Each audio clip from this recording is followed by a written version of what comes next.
Bienvenue dans Dance Lab, le podcast dynamique et éducatif où la passion de la danse rencontre le monde de l'entrepreneuriat, du bien-être, de la santé mentale et bien plus encore. Des conseils, des histoires, des conversations captivantes avec des experts et des personnalités où recommandations et partage d'expériences enrichissent le quotidien des danseurs et pas que. Je suis Maïwenn Bramoulet, danseuse professionnelle aux multicasquettes, passionnée de danse depuis toute petite, ayant pour objectif de lever les voiles sur les fantasmes et les clichés du métier. En vous partageant toutes les facettes, les difficultés, les richesses et les challenges que ce métier comporte. Si cet épisode t'a plu, n'hésite pas à le partager autour de toi, à me laisser une note et un commentaire sur Spotify ou Apple Podcast. Et si tu souhaites participer au podcast, écris-moi. Aujourd'hui, j'accueille Pierre-Antoine Brunet, plus connu sous le nom de Pab, danseur, comédien et chanteur. Pab a exploré toutes les facettes de la scène, des ballets classiques au Grand Théâtre de Genève et au Ballet National de Lorraine, jusqu'aux comédies musicales comme Dirty Dancing et Priscilla Folle du désert.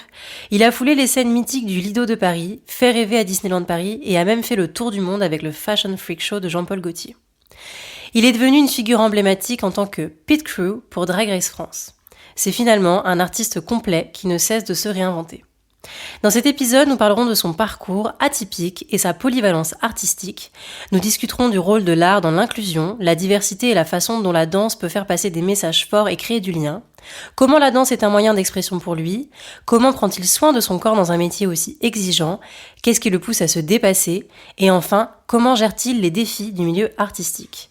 Salut Pav. Salut Maïwenn. Ça va ? Je suis très contente de te revoir. Oui, moi aussi, je suis très contente de t'avoir au micro du podcast. Merci d'avoir accepté mon invitation. Avec grand plaisir. Et de m'offrir de ton temps. Petite question habituelle.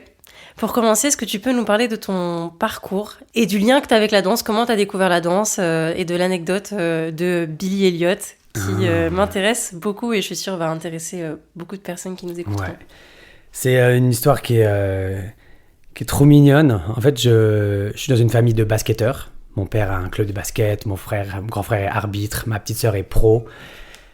Mes cousins, voilà, on baigne vraiment depuis que je suis tout petit dans l'univers du basket. Et je fais mes entraînements de basket à côté d'une salle de danse. Là où mes copines de l'école vont. Et donc on se sépare, après l'école, on se sépare sur le chemin. Elles vont à la danse et moi je vais au basket. Et un soir, l'entraînement de basket est annulé, l'entraîneur est malade. Et du coup, je vais zioter le cours de danse de mes copines. Vraiment en ex-door. Et je suis derrière la vitre et je rigole et elles me font des coucous, je leur fais des coucous. J'ai 11 ans, tu vois, c'est un gamin. Et la prof est hyper dérangée par ma présence et me dit, bon, ou tu te barres, ou tu viens, mais tu restes pas là à faire chier tout le monde, tu vois. Et j'ai dit, bah vas-y, je viens. Mes copines écrivent, ouais, viens, on va rigoler. Et avec l'insouciance des gamins de 11 ans, tu vois. Et je viens, et c'est un peu au milieu du cours, et c'est le moment des diagonales de déboulé. Et la prof le montre une fois, et mes copines un peu en galère, comme ça et tout. Et moi, je me lance, et ça marche super bien, j'ai de la vitesse, je sais pas, je me sens avec une espèce de force. Et la prof me regarde, me dit, mais... Waouh, écoute, tu vas t'inscrire dans 3 mois à la rentrée, tu vas commencer la danse parce qu'il y a quelque chose à faire. Et j'ai aimé cette force et cette virtuosité, je sais pas, ça a cliqué en moi, tu vois. Et donc à la rentrée, j'ai commencé la danse. Et de là, on m'a directement mis dans des cours de danse classique parce que c'était quand même... J'avais 12 ans là, et c'était un peu tard quand même pour débuter la danse classique. Donc on m'a directement mis au conservatoire du Mans, je viens du Mans. Ouais. Et avec un prof particulier garçon, donc j'ai eu de la chance que c'est très rare quand même dans les conservatoires, et qui m'a fait un peu rattraper tout le retard que j'avais pu prendre potentiellement. Et après ça s'est enchaîné, j'ai fait que des écoles de danse classique, des conservatoires. Je suis arrivé à Paris au CNSM en danse classique pendant 4 ans, et après j'ai été engagé dans des compagnies classiques pendant 6 ans. Ok. Voilà. Et donc Billy Elliot, parce que c'est un peu comme le film en fait, ce qui t'est arrivé. Attends, mais j'ai zappé cette anecdote. Bah oui, du coup c'est la suite. Alors, tu m'as dit que t'avais fait ta petite apparition dans le cours de danse, et en off, tu m'avais dit que la même semaine. Ouais, alors la comme même quoi, il n'y a pas de hasard. Il n'y a pas de hasard. En fait, quand je fais mon premier cours de danse avec mes copines, la même semaine, ma mère m'emmène voir Billy Elliot, le film, et ce qui était fou, parce que ça avait un peu une corrélation avec mon histoire. Il faisait la boxe, il y avait la danse à côté, moi j'avais le basket. Et dans un milieu où je pense que c'était OK dans ma famille de faire de la danse, mais c'est vrai que c'était quand même très masculin, le milieu dans lequel j'évoluais dans ma famille. Et du coup, ce film m'a fait un peu une révélation, et surtout me dire que je pouvais en faire un métier. Donc j'ai découvert à 12 ans que ouais, je pouvais danser, m'amuser dans mon muscle et en faire un métier, ce qui était fou. Ça fait beaucoup de révélations en fait en une semaine. Beaucoup de révélations, beaucoup d'émotions, et ma mère vivait ça avec moi et tout, et elle m'a encouragé tout de suite à m'inscrire, à m'acheter mes premiers chaussons de danse, qu'on a été acheter dans une autre ville parce qu'il n'y avait pas au Mans. Enfin, c'était une épopée. C'est beau en vrai. Ouais, tu c'était... Tu vois, ce que tu dis, c'est que t'as quand même dans ta famille que des basketteurs. Complètement. Et c'était basket tous les week-ends, ouais. Et on faisait des matchs contre les gens dans la région. Et en plus, j'étais sélectionné dans une équipe régionale, et où ils voulaient m'envoyer en sport-études à Nantes pour devenir basketteur, voilà, comme tout le reste de ma famille. Et j'ai commencé la danse, ouais. Et du coup j'ai annulé cette adhésion dans cette école. C'était un vrai tournant dans ma vie, et j'ai jamais regretté. Ça a toujours été très clair pour moi ce que je voulais faire à partir de ce moment-là. Mais tu continues quand même le basket. Je continue quand même le basket, parce que dès que je rentre au Mans, je suis obligé d'aller au gymnase, voir les enfants de ma sœur, de mon frère, ouais. jouer avec les petits, jouer avec les grands. Et ça me fait du bien, parce que ça me connecte aussi à mon enfant intérieur aussi, qui était... Et je trouve que le basket m'a beaucoup aidé dans la danse.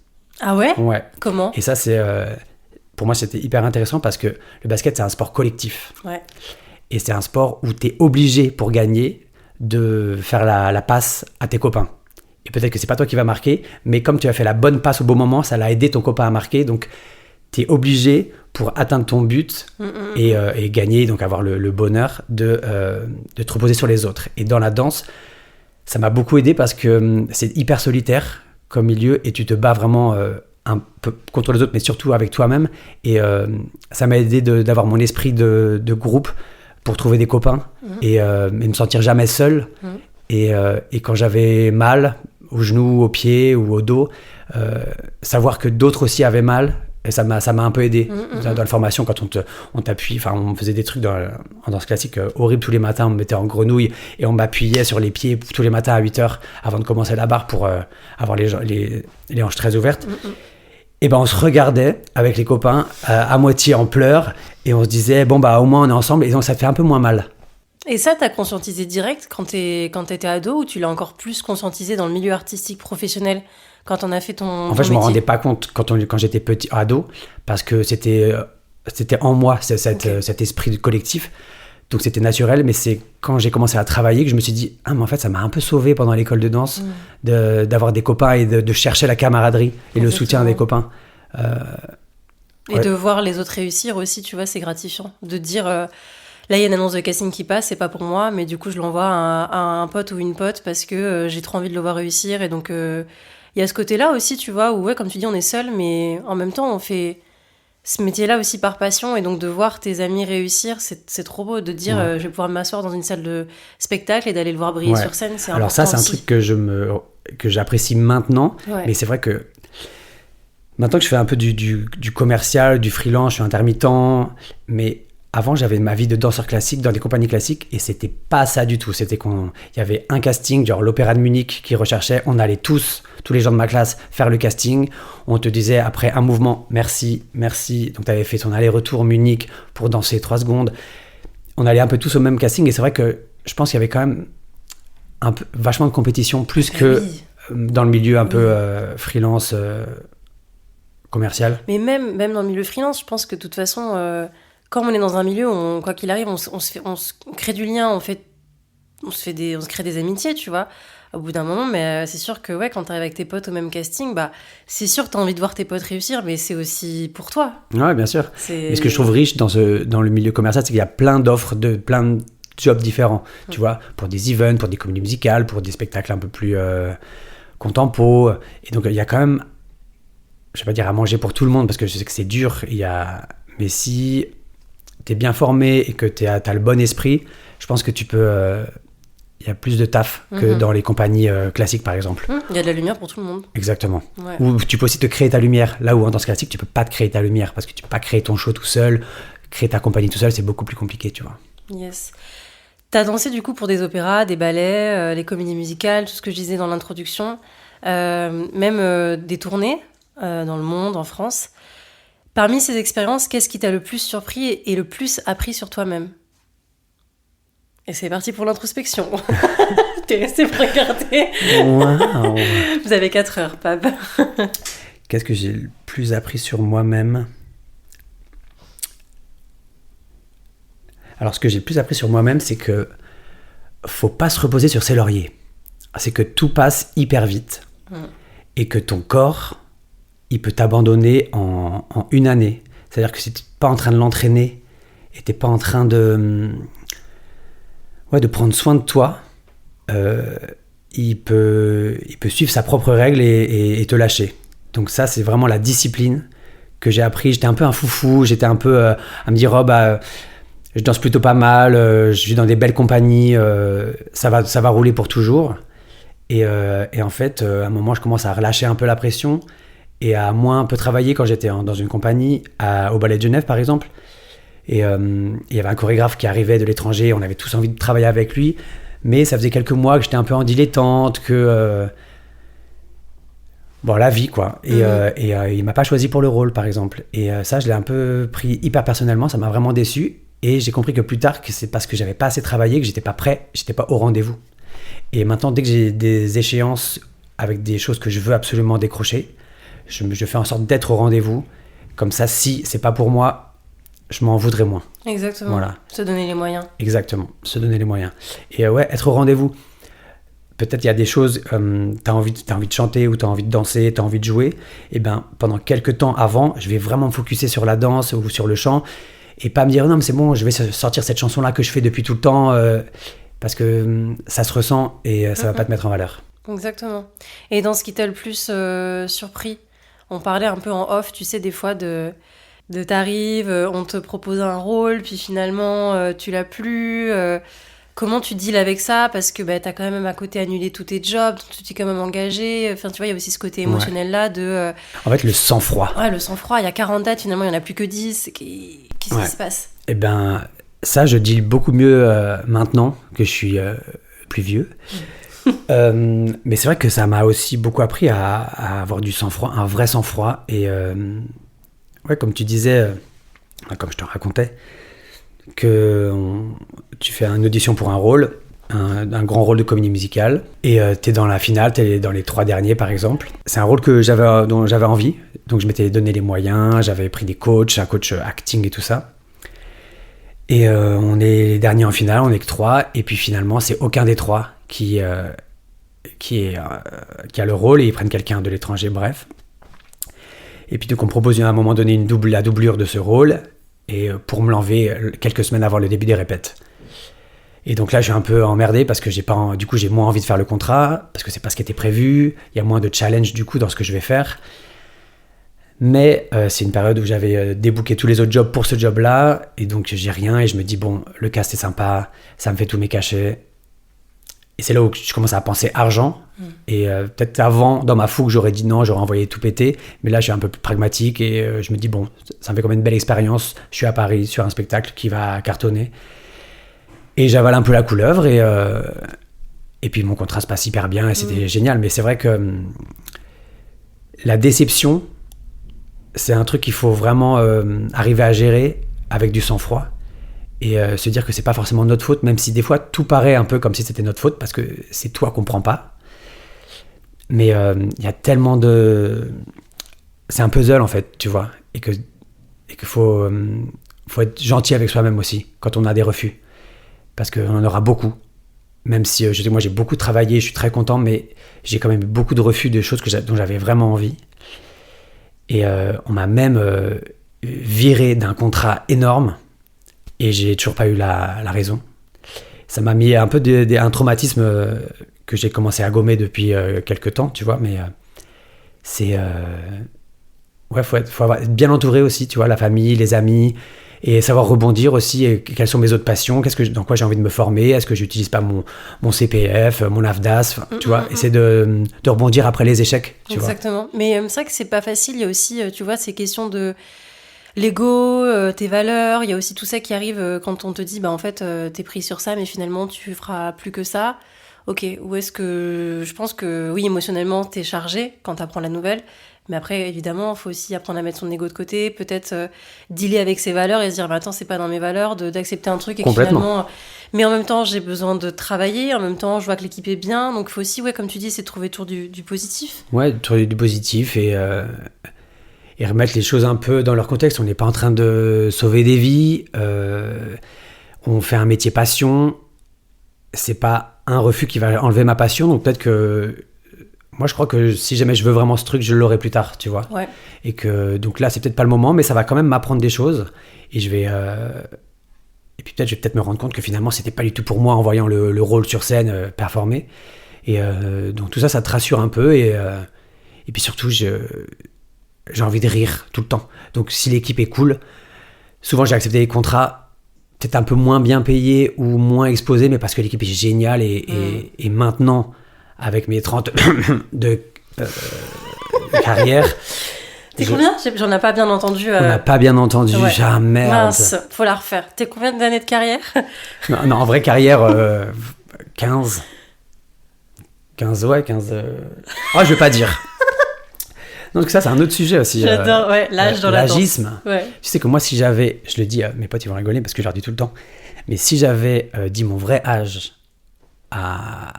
pendant mes 3 dernières années, je pense que j'aurais bossé la moitié de mes jobs. Là, j'ai fait un film où le rôle, il avait 30 ans tout juste. J'ai répondu à des annonces de casting pour des pubs, pour des choses comme ça, où vraiment l'âge était important. Et maintenant, moi, dans mon CV, je fais comme aux États-Unis et en Angleterre, je mets mon playing age, les rôles que tu peux jouer au niveau de l'âge. Et après, ils s'en foutent de ton âge, tu vois. Et ça, c'est aussi un délire, mais être âgé, je m'entends, mais avoir de l'expérience, en tout cas dans ce milieu, ça m'a apporté ça m'a vraiment rassuré. Et je suis vraiment à l'aise à naviguer dans ce métier maintenant, avec toutes les émotions que ça apporte. Complètement. Tu vois, tu parles de l'âge, mais la taille, c'est pareil. Hein. Oh là, la taille, c'est encore un autre délire. Mais la taille, c'est pareil. Je pense sincèrement, en me prenant en exemple, si j'allais pas à des castings parce qu'il faut faire minimum telle taille, Ouais, tu y allais quand même, tu veux dire. J'y vais quand même, bien sûr. Et quand tu vas au casting, tu te rends compte que personne ne fait la taille demandée. Exactement, c'est fou. Et très souvent, c'est rare, mais... le casting final, toutes les personnes prises ne font pas forcément les tailles demandées. Exactement. Donc ils revoient à la baisse, parce que ils font aussi attention au talent maintenant. Alors que c'est vrai que par exemple, je dansais au Lido, c'est vrai qu'au Lido, il y a une taille minimum pour les garçons et les filles et tout. En danse classique aussi, au Ballet de Genève, tous les mecs, on faisait 1m82, la même taille de jambes, la même taille d'épaule, c'était magnifique et effrayant, tu vois. Et ce que je trouve cool, et ce que je découvre dans le milieu... commercial freelance depuis une dizaine d'années, c'est que il y a plus de liberté, il y a plus de personnalité, et ça te nourrit toi en tant qu'artiste aussi beaucoup d'être avec des gens qui te ressemblent pas. Ouais. Et c'est un truc dont je doutais avant, et je voulais vraiment être qu'avec des gens qui me ressemblaient, tu sais, matrixé dans la danse classique, tu vois. Et je suis trop content d'être avec... j'avais fait un contrat il y a 9 ans, Résiste, avec Marion Motin, de France Gall, et il y avait ma copine, qui est ma super copine maintenant, qui s'appelle Alison, et qui fait 1m45, et qui est rousse, avec une touffe comme ça, et je me dis, et moi je débarquais de ma danse classique et tout, et je vois ça, je dis, waouh, on sera jamais copains, ou ça va être... dommage que tu sois pas plus grande, tu sais, plein de réflexions qui boycottent la vérité dans l'émotion, tu vois. Et c'est une de mes meilleures amies maintenant, tu vois. Bah oui, et donc, c'est une personne qui a travaillé. Qui a travaillé énormément. Et qui travaille, mais parce que c'est vrai que quand t'es petit ou quand t'as une différence énorme, il faut travailler 2 fois plus parce que les mentalités sont en train de changer, mais c'est très lent, tu vois. Bien sûr. Mais si t'as la force et la personnalité, c'est vrai que tu peux y arriver. Ouais, et aujourd'hui, je crois que plus tu es différent et plus tu cultives cette différence et que tu t'en fais une vraie identité personnelle, c'est ça qui marche le plus. C'est ça qu'on recherche. Absolument. Il y a toujours des endroits où il faut balancer la technique et tout, et ce que je trouve cool, tu vois. Mais c'est vrai qu'il y a beaucoup de plateaux télé, de pubs, d'events qui demandent vraiment des personnalités, Et du coup, tu redécouvres les gens des fois, tu redécouvres la personnalité, leur talent, et c'est hyper intéressant. Ouais, moi je vois des annonces de casting où il y a écrit on recherche des gueules, tu vois. Des personnes, je pense, qui peuvent interpréter, qui peuvent dégager quelque chose. Ouais. Et c'est chouette parce que ça veut dire, ok, s'il n'y a pas finalement de critères physiques avancés. Ouais. La mode, ça a beaucoup aidé, je trouve, cette avancée. La pub, il y a beaucoup de danse dans les pubs maintenant, et avec des corps qu'il faut pas ressembler à un mannequin, tu vois. Donc, puis je trouve qu'en France aussi, on est on avance sur le sujet, on est très ouvert sur le sujet. Il y a les chorégraphes qui sont très intéressés par montrer la différence. Et puis, quand tu danses mieux que quelqu'un qui est grand, bah, tu danses mieux et t'es petit, bah, ça te comprend parce que tu danses mieux, point. Exactement. Tu vois. Et ça fait plaisir d'être récompensé comme ça et bien pas sûr. juste par le physique, quoi. Exactement. Qu'est-ce qui t'attire le plus dans cette diversité et polyvalence artistique, toi, depuis que t'es dans le côté freelance ? L'argent. Non, je rigole. Ah bon ? Bah, en fait, l'argent, c'est pas, Je rigole. c'est pas faux en vrai, Oui. mais parce que. Non, on va parler de l'artistique d'abord. Déjà, c'est que tu rencontres des personnalités que tu n'aurais jamais rencontrées avant, avec des façons de penser complètement différentes, avec un professionnalisme aussi diamétralement opposé à celui que tu as en tant que danseur, qui est hyper rigoureux, tu es hyper à l'heure, tu arrives tôt dans le studio, comme on disait, tu pars à la fin, et bosser avec des comédiens, par exemple, qui arrivent toujours en retard, et partent toujours à l'heure, ils ont toujours un gosse à aller chercher ou un autre casting à faire. Et du coup, ça m'a vachement appris, dans le bon sens aussi, à me relaxer par rapport à ma rigueur. Et c'est bon, j'ai donné pendant 15 ans de la rigueur, là je peux quand même des fois être plus souple, tu vois. Et donc, ouais, rencontrer des gens différents, ça m'a fait voyager dans des endroits incroyables, là où la danse ne peut pas forcément t'emmener. Te mettre une lumière aussi un peu différente, et faire une pub qui peut t'ouvrir une autre pub, qui peut t'ouvrir les portes d'une agence en Angleterre. Du coup, j'ai déménagé en Angleterre, juste après Jean-Paul Gaultier, parce qu'il m'avait vu aussi sur scène. Et c'est vrai que là-bas, ils aiment bien les peaux claires, les roux, les blonds, parce que c'est la norme un peu là-bas, presque. Et du coup, j'ai beaucoup travaillé là-bas, et j'ai adoré vivre à Londres. Ouais, avec le Ballet de Genève, on était 6 mois à New York, on était 6 mois à Tokyo. C'est une vie qui est quand même incroyable. En fait, tu sais jamais ce qui t'attend dans le métier, quoi. C'est Ouais. ça qui est beau. Ouais, l'inattendu. L'inattendu, c'est hyper excitant. Et c'est pour ça que j'ai essayé de me former à plein de corps de métiers différents pour pouvoir répondre à chaque demande, avec mon petit niveau ou pas, tu vois, mais en tout cas d'oser répondre et de tenter ma chance. Parce que peut-être que cette tournée elle peut m'emmener là, me faire rencontrer telle personnalité, aller dans ce pays où je rêve d'aller, et j'ai pas la thune pour y aller. C'est vrai, ouais. De découvrir des cultures.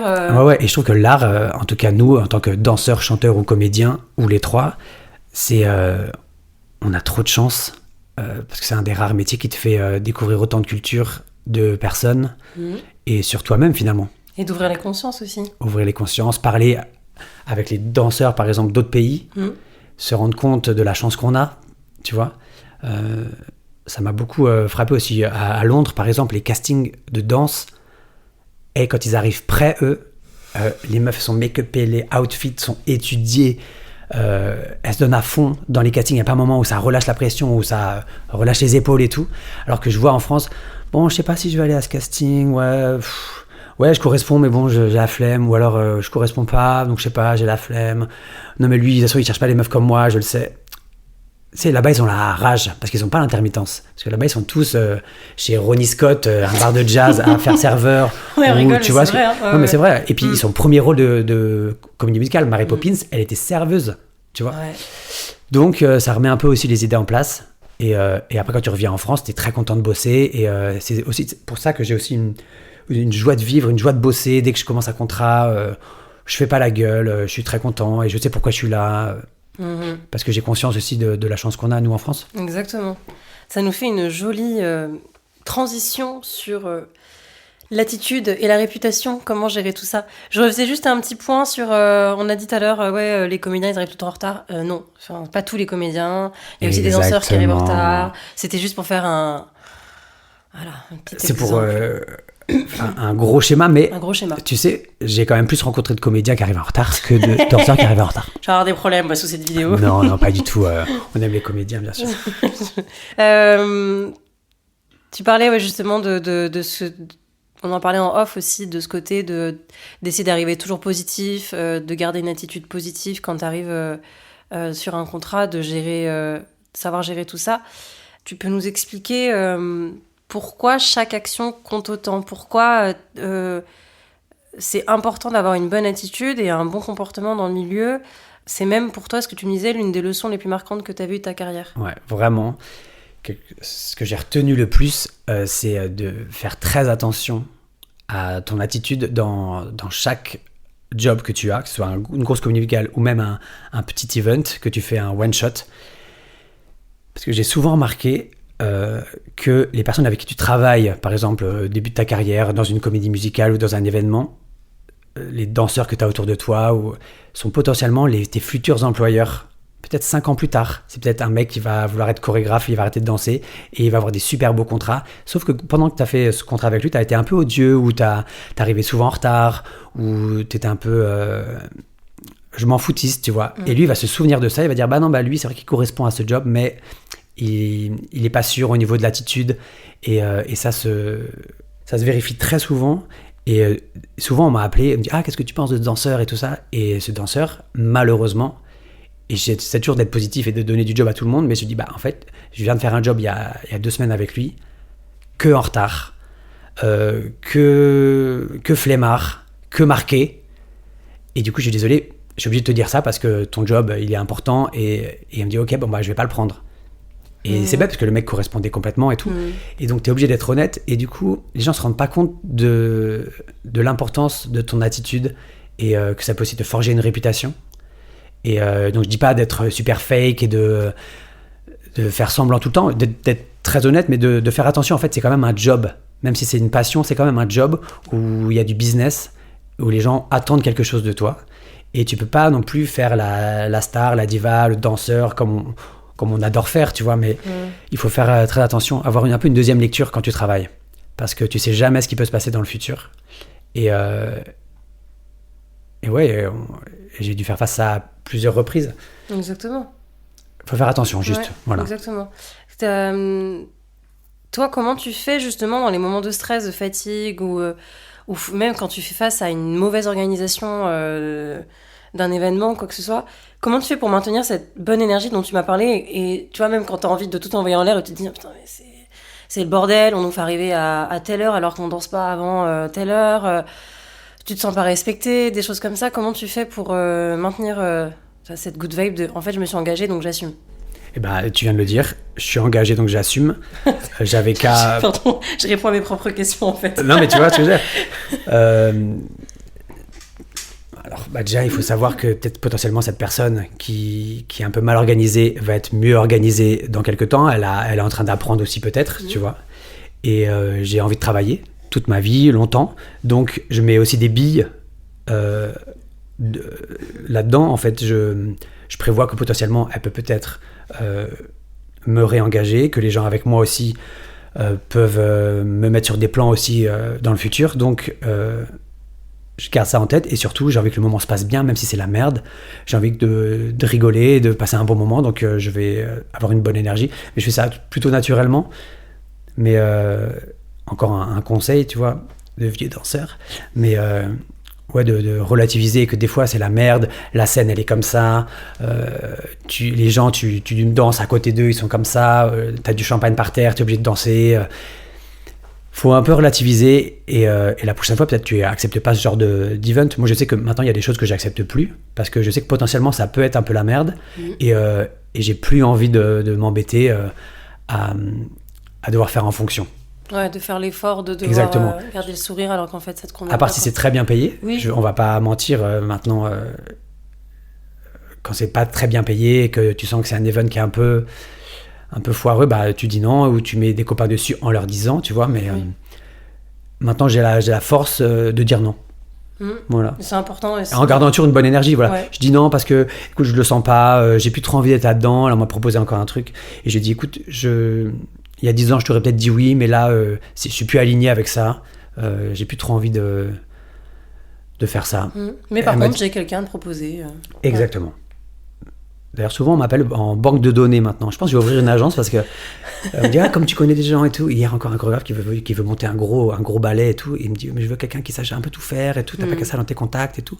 Et bien sûr que si, j'ai ça dans mes contacts, mais je vais commencer à faire payer. C'est un taf, directeur de casting. Exactement. Hein. T'as raison, hein. Ouais, pourquoi pas en vrai. La Pab Agency. Yep. Prendrait 30% sur la commission de l'agence. Exactement, mais je rigole. C'est un truc qu'ils font beaucoup dans les pays anglo-saxons, c'est la commission aussi que nous on fait pas encore ici. Vrai. Tu recommandes des gens, on me dit t'as pas 2-3 danseurs et donc j'appelle, t'es libre pour un. Et en fait je me dis mais en fait je viens de faire un job là, tu vois, je viens de booker des danseurs et je suis pas payé. Donc maintenant c'est fini. T'as mentionné aussi que tu vois, je continue un peu sur la lignée des comportements, mais que dans les cours de danse ou lors des spectacles, que tu vois, t'as pu avoir aussi de l'hypercritique, de l'hypercritique ou des comportements inappropriés.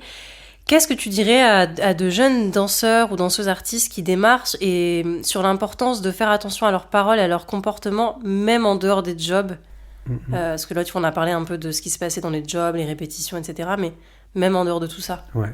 Alors déjà, je suis pas donneur de leçons, hein, évidemment. Non, c'est juste que sûr. Mon expérience qui parle et puis je m'en fiche si les gens écoutent ou pas les conseils. Hein, mais c'est un peu mes conseils que j'aurais aimé recevoir moi en tant que jeune danseur. C'est ta vision, mais c'est voilà. Ça regarde que moi évidemment. Mais déjà, je trouve que c'est très important d'aller voir des spectacles. Mes potes vont rigoler parce que je peux plus trop aller voir de la danse maintenant. Je fais un peu une overdose de la danse, mais quand t'es jeune, il faut vraiment bouffer de la danse. Et c'est aussi un lieu où du coup tu rencontres plein de danseurs, plein de chorégraphes et tout, et sans le savoir aussi que t'es assis derrière quelqu'un, que t'es assis devant, et tu parles un peu, non, lui le danseur, j'aime pas, regarde comment il chante et tout, et peut-être que derrière t'as le chorégraphe, t'as le metteur en scène, et ça m'est arrivé encore. Là, des potes m'ont dit, ils sont venus voir Dirty Dancing, et ils ont commencé à critiquer des danseurs qu'on connaît ici. Ils sont venus et commencent à critiquer tel et tel danseur et tout, et il y avait les producteurs derrière, les meilleurs amis des danseurs qui venaient voir le show et tout, et donc ça s'est su, et donc voilà, ça c'est pas aller plus loin parce que les gens sont intelligents, tu vois, mais maintenant je pense que c'est un no-go si tu veux qu'on bosse ensemble ou quoi, ok, tu vois. C'est ça. Donc faire très attention dans le hall d'un spectacle, à l'entracte aussi, c'est un peu des trucs cons, et j'ai l'impression d'être un vieux papy de la danse en disant ça, tu vois, mais juste faire attention parce que tu peux aussi blesser des gens et alors qu'on a besoin plutôt de se monter, s'élever parce que c'est dur et des fois t'es pas dans ton meilleur jour et les gens viennent te critiquer. Je trouve que si tu viens pour critiquer à un spectacle, vaut mieux que tu restes chez toi parce que Après, je trouve que évidemment on a quand même le droit de donner un avis. C'est sûr que tu as le droit d'aimer ou de pas aimer. Mais un avis qui est constructif, bien sûr. Mais juste critiquer un danseur. Ouais, voilà. Tu vois, tu peux dire, écoute, c'est dommage, je sens que ça, c'est pas ce qui peut-être l'a mis en valeur, ou on sent peut-être que on a aussi cette intelligence en tant que danseur quand on voit un spectacle de se dire, est-ce que le costume était assez stretch pour qu'il puisse faire ce mouvement, est-ce qu'il se sentait à l'aise aussi, tu vois. Exactement. Il y a peut-être ça aussi qui peut. Bien sûr, non, moi ce que je combats, c'est juste les moqueries, tu vois. Voilà, ça, je trouve ça dur. Je suis d'accord avec toi, bien sûr. Mais c'est vrai que parfois, après, c'est les goûts et les couleurs de chacun. Certains, ils vont adorer la scénographie d'un spectacle et d'autres, ils vont dire, pas du tout, moi j'ai pas du tout aimé, j'ai préféré ci ou ça. Évidemment, c'est les goûts et les couleurs de chacun. Bien sûr. Mais puis moi je suis très mauvais public aussi maintenant, je vois tous les détails, j'arrive plus à me sortir quand je vois un spectacle de danse, c'est pour ça que j'y vais plus trop, mais non, mais c'est juste que c'est la mauvaiserie, tu vois. La moquerie gratuite, ouais. Ça, j'ai toujours un peu de mal quand les gens présentent de l'émotion et de l'art sur scène, d'être si dur, tu vois. J'ai entendu des trucs pas cool, mais bon, c'est le jeu aussi de se mettre en scène, comme tu te mets en scène sur les réseaux, tu ta co-critique, tu vois. Mais je trouve qu'on devrait un peu se rendre compte que c'est difficile pour tout le monde, tu vois. Et que c'est un challenge. Et que des fois, tu le relèves plus ou moins bien. Et que toi-même qui critique, tu ne seras pas forcément au top tout le temps. Ouais. Et exactement. Tu vois, et que voilà, il faut se mettre un peu à la place des gens. Complètement. Je viens un petit peu sur ton rapport à la danse et à l'expression. Comment la danse et l'art, de manière générale, t'aide-t-elle à t'exprimer sur ce que les mots ne peuvent pas dire? Je parle de la danse, mais c'est pour ça que je dis là en règle générale. Ça peut être le chant, la comédie, autre chose.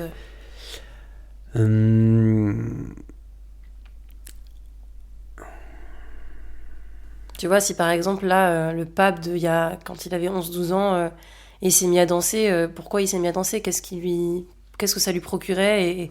Et du coup, qu'est-ce que ça t'a procuré tes dernières années de danse en tant que professionnel et encore aujourd'hui, tu vois? Alors moi, je crois que je pense que j'étais un garçon euh, extraverti, mais je savais pas trop comment canaliser ça et comment faire sortir ça de moi, tu vois. J'avais envie de crier, de chanter, de rigoler, de faire des blagues, mais je savais pas trop comment faire. Et je crois que la danse, au début, a été un vecteur pour m'assumer et assouvir ce besoin ce trop plein d'émotions peut-être. Et j'avais envie que ça soit musculaire, j'avais envie de lâcher prise aussi, tu vois. Et à un moment, ça a plus trop fonctionné. La danse, c'était plus assez, où je me dis que c'est un peu le tour. Et j'ai commencé à prendre des cours de comédie et de chant.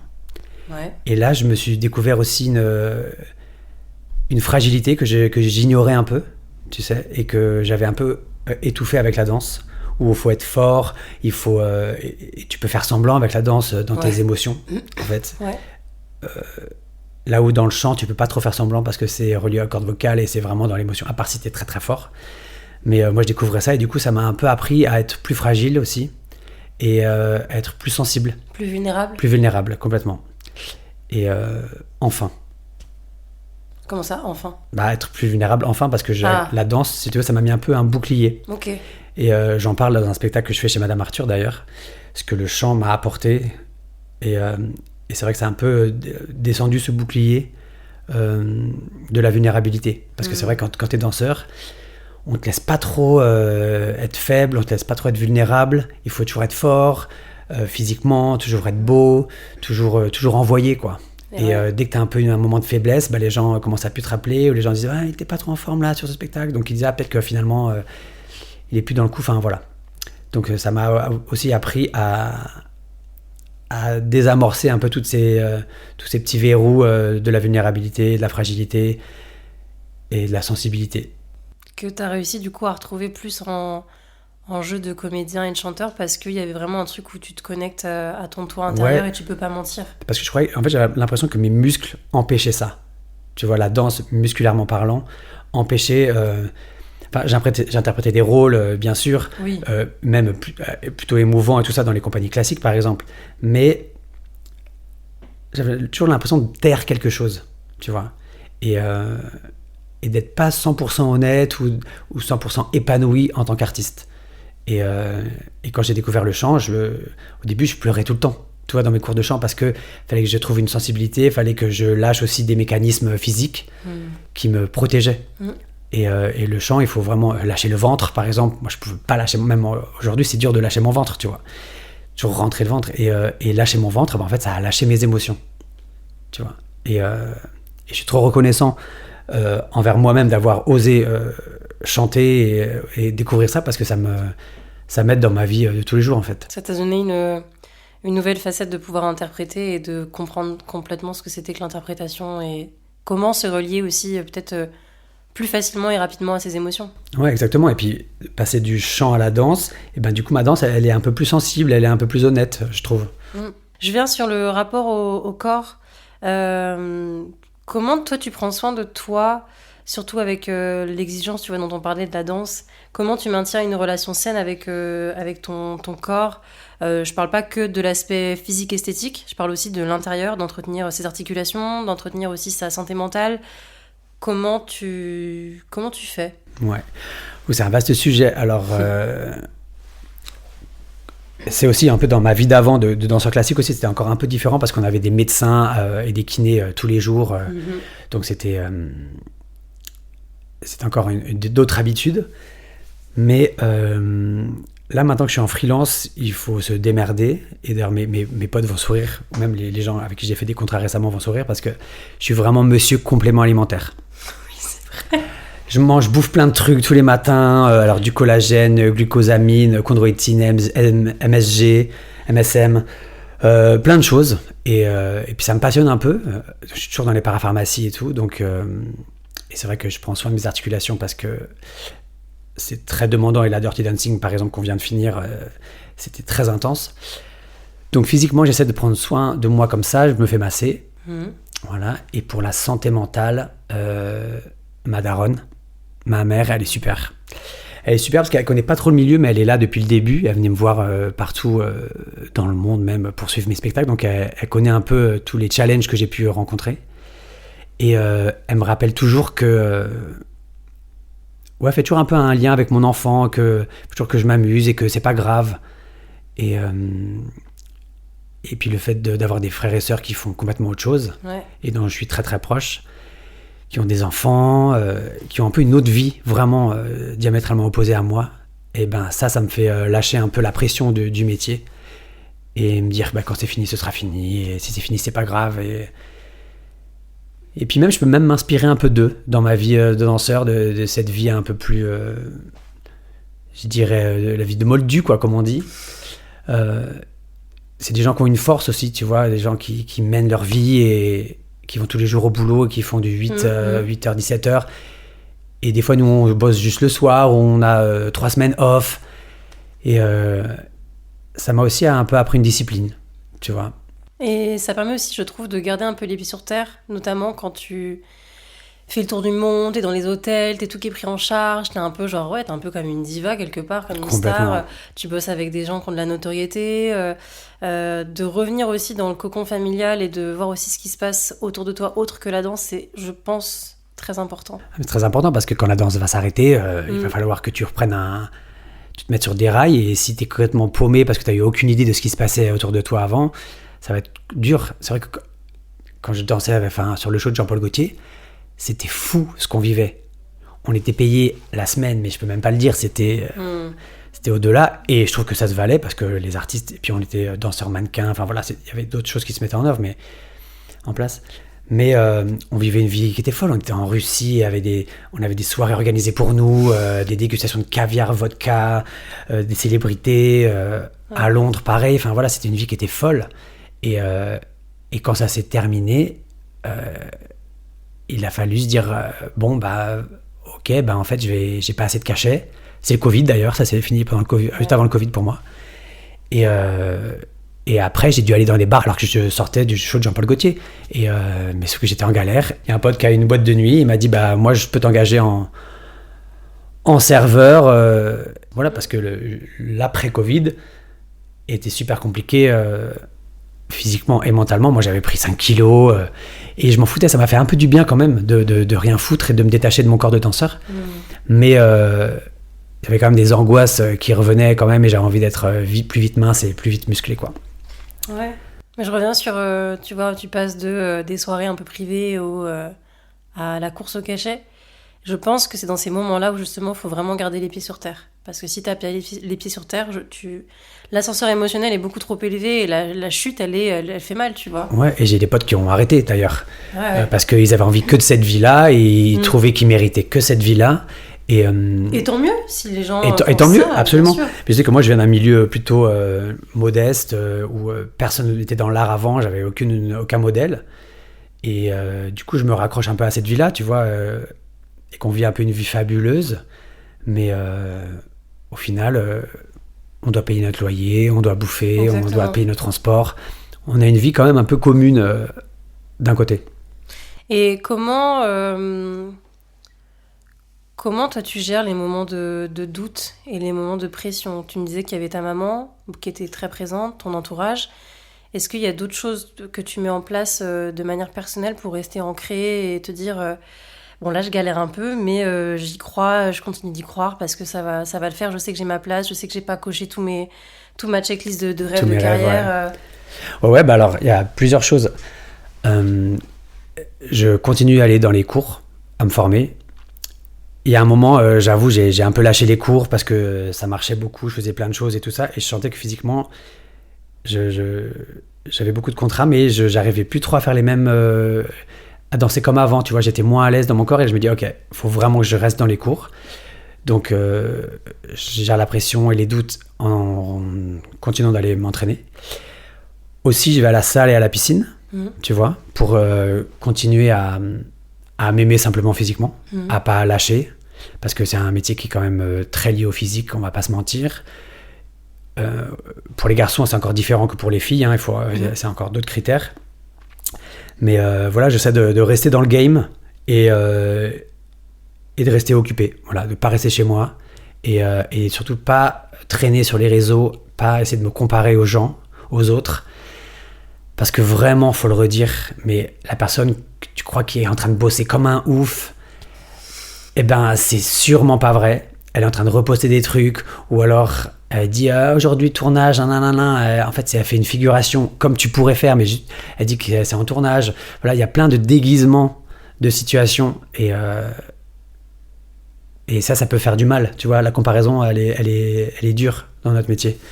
Et maintenant, avec l'âge, j'arrive à m'en détacher et tout, mais je trouve que quand t'es jeune, tu te dis putain, c'est un peu la course au mec qui bosse le plus, qui est le plus demandé, et les gens savent très bien faire semblant.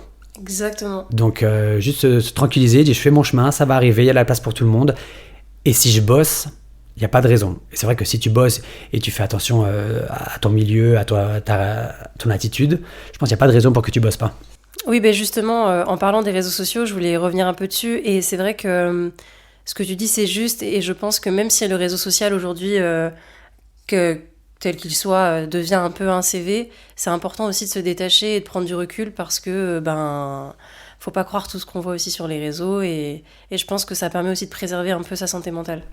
Ouais.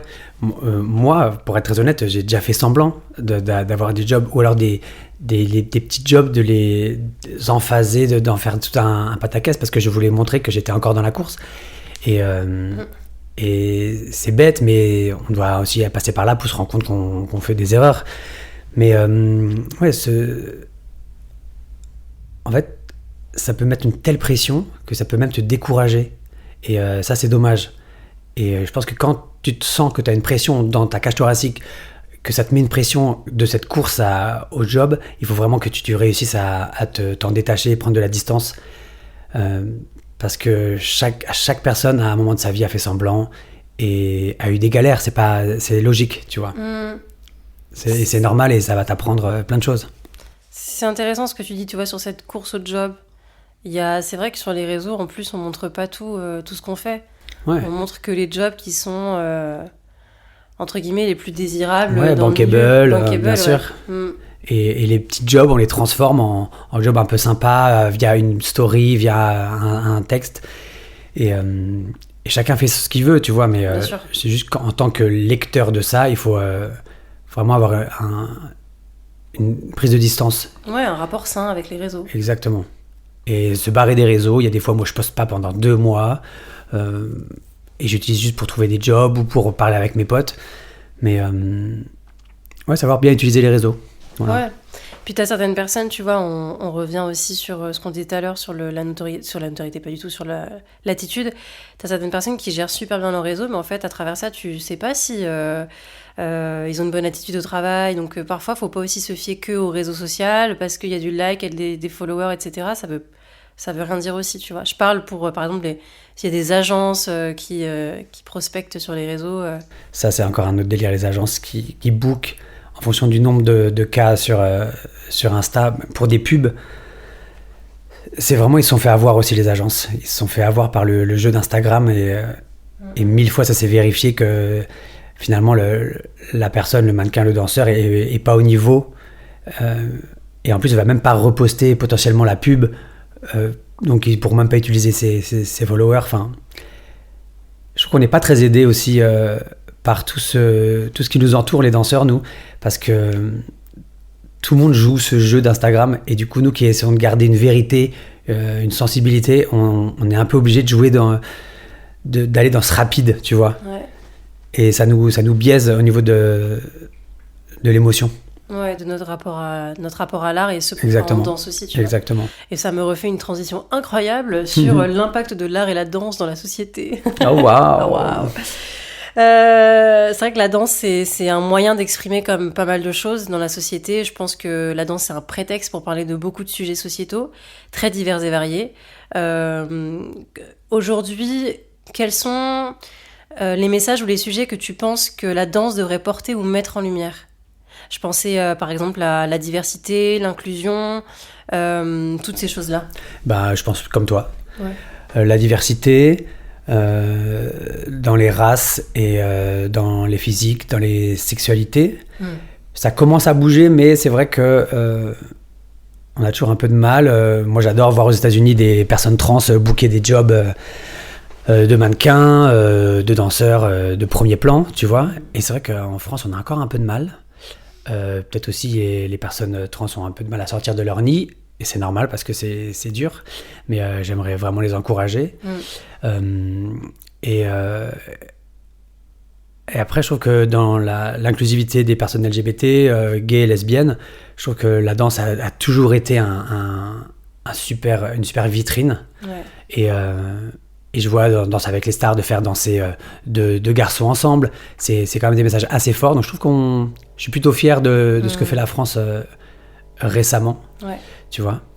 Et en plus, par exemple, avec Drag Race, il y a beaucoup d'histoires des queens qui sont racontées et qui sont hyper touchantes, ouais. Et qui sont à heure de grande écoute sur France 2 par exemple, tu vois. Et c'est hyper intéressant et important d'avoir ces représentations-là. Exactement. À la télévision. Toi, t'as été pit crew. Ouais. Oh, pit crew. Pour Drag Race. Qu'est-ce que t'as appris justement de cet univers et comment la danse ou la performance s'y intègre selon toi? Tu vois, même Drag Race, aujourd'hui, c'est pas que à la télé, c'est aussi en spectacle, en tournée, en show. Et de voir aussi que ça peut aller dans un côté spectacle, qu'il y a des personnes qui viennent voir, que quand par exemple, moi, je suis venue voir dernier show de Drag Race, au Folies Bergère, bah, dans la salle, j'ai vu de la diversité, tu vois. J'ai vu des gens très divers et variés. Et justement, selon toi, quel rôle... la danse et le spectacle jouent-ils justement dans ce côté diversité et inclusion aujourd'hui, sur scène et même dans le public? Peut-être que ma question, elle est mieux comme ça. Elle est super ta question. En fait, je trouve que ça rassemble. Ouais. En fait, c'est ça que je trouve fou. C'est que donc, à la télévision, il y a des femmes de 40 ans avec mari et enfant qui regardent ça, qui sont fans, qui sont toujours au rendez-vous. Il y a des gens dans le placard encore qui sont pas encore out, qui regardent ça et ça leur donne de la force pour faire leur coming out. Il y a des drag queens en devenir, il y a des vieilles personnes trans qui ont vraiment passé leur vie dans une ombre et qui se permettent de sortir voir des spectacles et en s'habillant comme elles ont envie. Et je trouve ça beau, le message de rassemblement de cette émission. Et surtout qu'elle soit soutenue par le service public. Je trouve ça incroyable. Ouais. Quelle chance on a. Et moi, de faire partie de ça à mon tout petit niveau, hein, parce que je fais pas la compétition, j'accompagne juste les queens dans des délires plus ou moins loufoques. Mais je suis super fier en fait de faire cette émission parce que on se rend pas compte de la portée énorme qu'a cette émission, déjà dans le monde avec RuPaul, mais en France, c'est vraiment en train de faire changer les consciences parce que maintenant, il y a des queens qui sont invitées à performer dans des endroits où les drag queens n'allaient pas performer. Mais les JO. Non mais, enfin, juste ça, tu vois. Les JO, c'était fou. Voilà.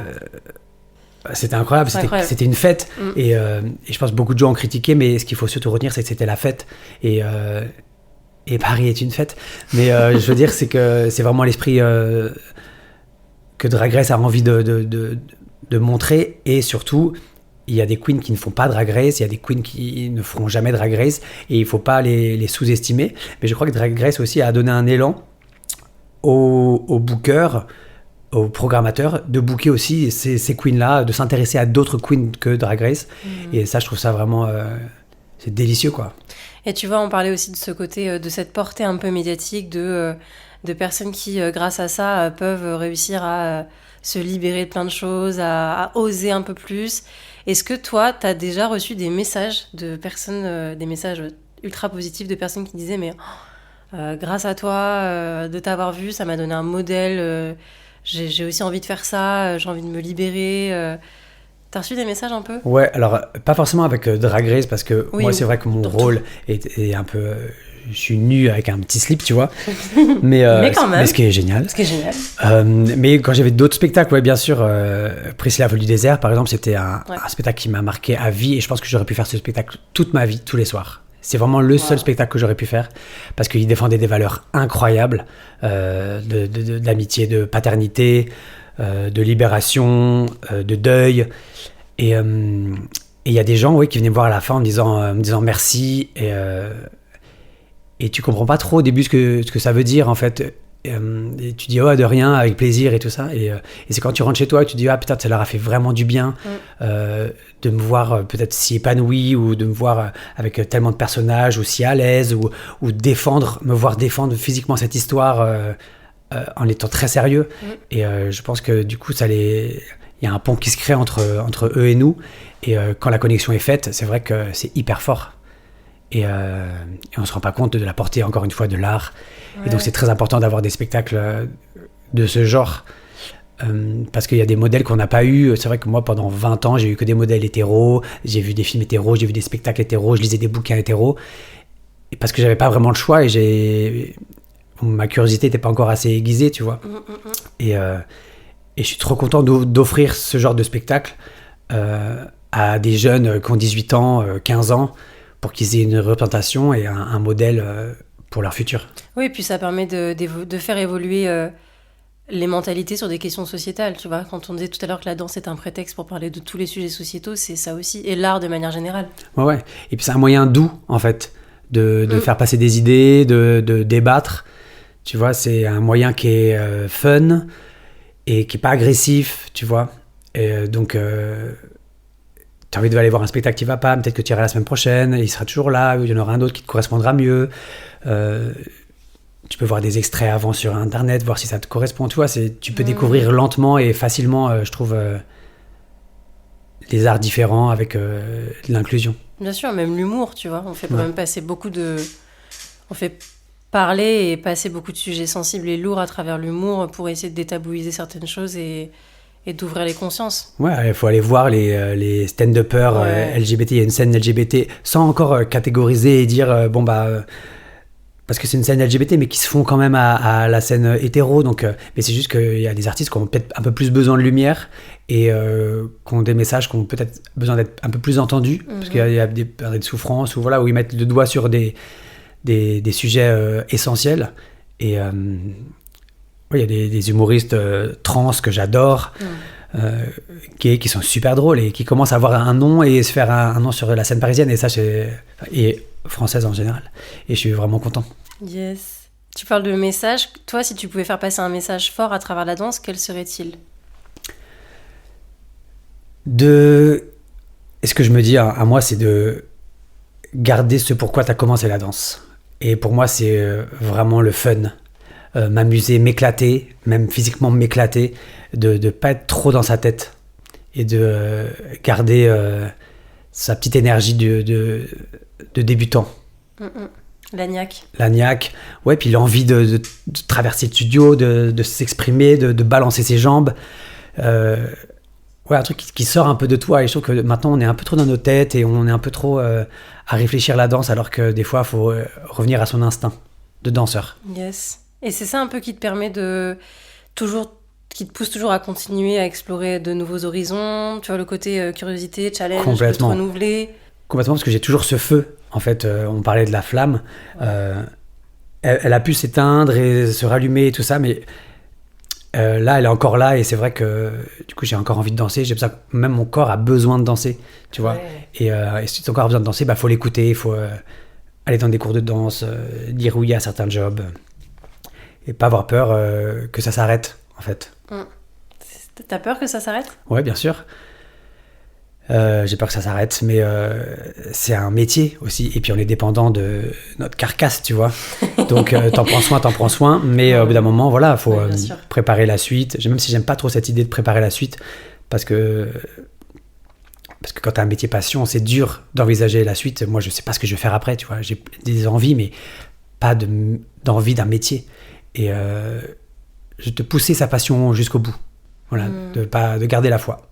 Mais je pense que la vie, elle est bien faite. C'est que dans l'artistique, tu vois, il n'y a pas que la danse, il y a d'autres choses qui peuvent, même après, je sais pas, tu as envie de devenir directeur artistique et à ton tour mettre en lumière les danseurs, de devenir chorégraphe. Je trouve qu'il y a toujours moyen garder sa flamme allumée si tu sens que ton corps y suit plus, par exemple, mais que tu as envie de rester dans ce milieu-là, tu peux, quoi. Ouais. Alors moi, c'est marrant, mais pas du tout. Ou alors, voilà, est-ce que j'allais dire, ou alors pas du tout, tu Moi, vois. comme si j'arrête de danser Faire autre chose. ou que Bien je sûr. veux plus jouer ou chanter, je détesterais, je pense, rester dans le milieu, dans l'ombre, après avoir traversé toutes ces étoiles.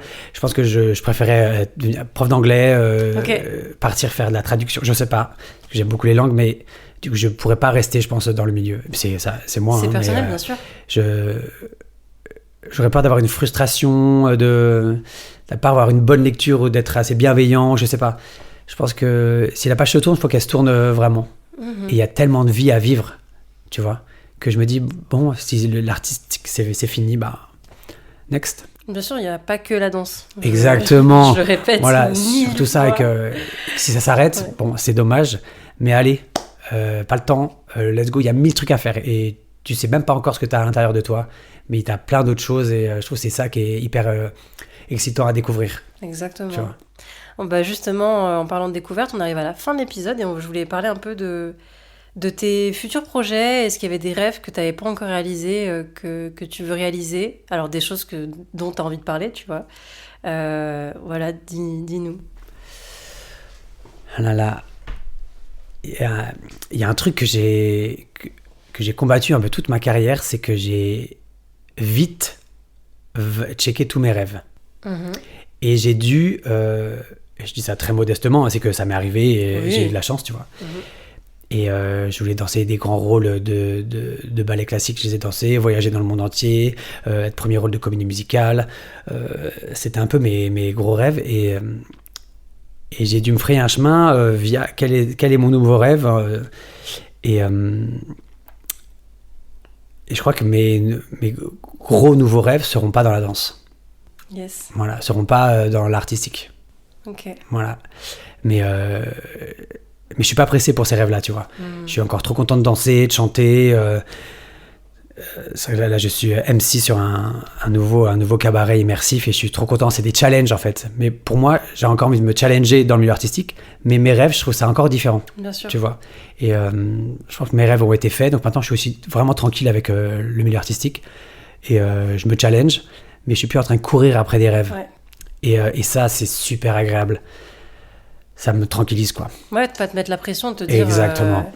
J'ai tout coché, qu'est-ce que je peux rajouter en plus? Non, tu vois. Non, voilà. Et donc là, je dis oui pour me challenger à des projets hyper différents qui m'intéressent et tout ça. Mais mes vrais rêves, c'est pas d'ouvrir une cabane à mojito en Thaïlande. Mais tu vois, ce serait de ce genre-là, vraiment de changer de life et d'être trop heureux dans une autre vie, tu vois. Mais rendez-vous dans une autre vie.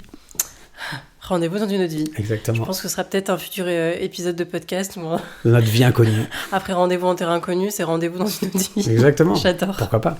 C'est intéressant la deuxième vie des danseurs. Ouais, complètement. Complètement, parce que t'en as qui arrêtent par frustration, t'en as qui arrêtent en étant complètement ok, t'en as qui arrêtent par dégoût. Ouais. Il y a 1001 manières en fait comme il y a 1001 manières de danser et d'aimer sa passion, tu vois. De voir sa vie, d'envisager sa vie. Bien sûr. Et si tu pouvais donner un conseil à toi-même quand tu as commencé ta carrière, quel serait-il? De pas être trop pressé. De devoir tout faire. Parce que après, c'est difficile quand tu as fait beaucoup de choses. De garder la motivation, et c'est pour ça que je te disais que j'avais des moments où j'avais des downs et tout ça, des manques de motivation, la flamme qui s'éteignait, parce que j'ai fait beaucoup de choses très très vite et je crois que j'aurais pu prendre plus de temps. Voilà, donc c'est un petit conseil aussi aux gens, prenez le temps, et quand vous faites les choses, de bien faire les choses aussi pour pas les bafouer un peu. Yes. Voilà. Est-ce que tu as un dernier message, un dernier mot pour clôturer l'épisode qui a peut-être rien à voir, mais... Tendez vos pointes. Je peux pas, les pieds floppy, je peux pas. Les pieds quoi, t'as dit? Floppy. Non. Allez, on tend les pointes. J'adore. Bah, merci beaucoup. Merci Pav pour ton temps. Je redis la même phrase à chaque fois parce que je remercie les gens de la même manière, mais pour moi le temps c'est tellement précieux et merci de m'avoir accordé ton temps. Mais merci à toi, merci de ce que tu fais aussi avec ce podcast, c'est super intéressant. Merci Pab, et si vous avez aimé l'épisode, n'hésitez pas à le partager autour de vous, à mettre 5 étoiles, à venir vous abonner, à aller voir ce que fait Pab aussi sur les réseaux si vous ne le connaissez pas et que vous le découvrez. Absolument. Voilà, à soutenir les artistes d'une quelconque manière et à nous écrire. Voilà. Exactement. Et on vous embrasse. À bientôt. À bientôt. Bye.